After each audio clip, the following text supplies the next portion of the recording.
Hey guys, this is Suzette, the Marriage Warrior, and I want to talk today about what I wish couples knew before they get married. I mean, I've been doing this a long time, 20 years doing this, and man, if I wish I could just take you guys and say, okay, this is what you need to know before you get married.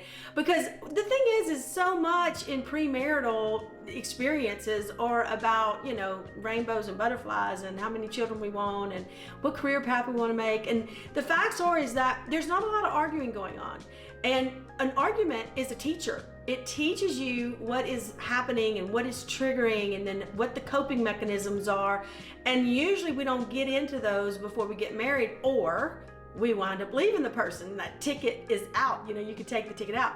So what I wish that they would know is, first of all, that they would know themselves a little better. Most people get married pretty young and they don't do a lot of self-care work. They don't know really themselves or their triggers. They think, okay, daddy did this to me or mama did this and I got over it and it was painful. But they don't really know how it developed them. Like, what did it say about them? Did they get an abandonment wound from that? Did they get this rejection wound? Because that's where the triggers are going to be, is when your partner is doing some things to make you feel abandoned or rejected. Man, that trigger is going to hit that wound and it is going to be painful. You're going to feel the pain, and then what you're going to do is exactly what you did in childhood to get away from the pain, which is you'll withdraw in your room, or you go and you act out somehow, whatever, and then your partner's dealing with that. So that is the number one thing I wish people knew before they got married, was themselves. What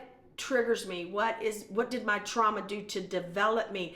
And guys, everybody's been traumatized on some level, because the way that I explain trauma is it's anything in your development, in your childhood, because that's where we develop, that made you feel not that you didn't have a sense of freedom or a sense of belonging or a sense of rejection. Unconditional love was not felt by you. It's these certain components that as children we enter this little world and we're brought in by parents that love us, and then things happen in their lives that then develop us. And then as children, because we don't have a good source of resources in our lives as little children, we kind of pick up one and we say, okay, this works to get me out of pain.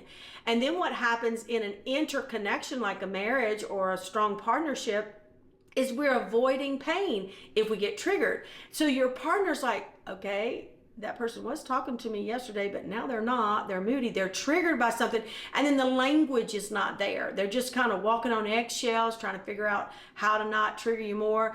But if the couple would know the language of triggers, coping mechanisms, vulnerability, what does that look like, then they would be able to have the language together to talk about it to where they can express themselves. And if you have one healthier couple, remember, health is not being triggered. Health is knowing what to do with the trigger and why you're triggered. That is health. And so if you can express that to your partner, if you're healthier when you get into the relationship to express it, then there becomes a language, because then the partner might be going, well, what is a trigger? Well, what does that mean? And then that's a growth point for y'all, that y'all can actually grow together with that language. If neither one of them understand any kind of work, then it's very difficult. Once in a marriage, the triggers happen from the old stuff that's coming in from the new stuff, then that's when the disconnect starts to happen, because the first thing that people start to think is, whoa, this is not what I thought I was marrying. And well, you were. They just didn't express that they knew that that was themselves. So that would be a main component for any premarital people, is to be able to have the language, know your traumas, know your triggers, express it to your partner so that they can at least understand what you're going through when you're going through, so that they don't feel isolated out of your life. That's very, very helpful. The second major component that I wish I could tell them, and I do tell them some, but they don't listen, and that is, do not forget the marriage in the relationship as you're growing. Now, if you look at two partners and as two entities, and then the marriage as the third entity, that marriage as an entity needs things. It has needs, it has desires, it has wants. And so when you start to figure out when we got into this marriage, what were we activating together with both of our personalities, traumas or not, that the marriage started to really survive and thrive on. And so when you can figure out that as a young couple, what makes us us? What makes us happy with us, in the us being the marriage?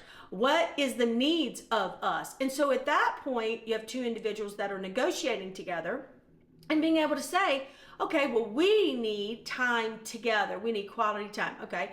I tell people, go on dates, make sure they don't. Why? Because they're not sitting down and understanding the value of that in the third entity called marriage. And so if you can figure out what makes the us with the quality time, well, I like snuggling up on the couch. I like going out to dinners. I like being treated really, good, or like the gentleman in you comes out when you take me out to dinner. Those kind of things are what you need to concentrate on to keep the marriage communion going. And then, of course, communication. Any couple that is trying to get into marriage are trying to communicate, but you are not really knowing what you're supposed to be communicating about. And it is about yourself, your traumas, your triggers, your sensitivities. I hope you like this. I hope it helped you some. And if you like more, just hit the subscribe button below.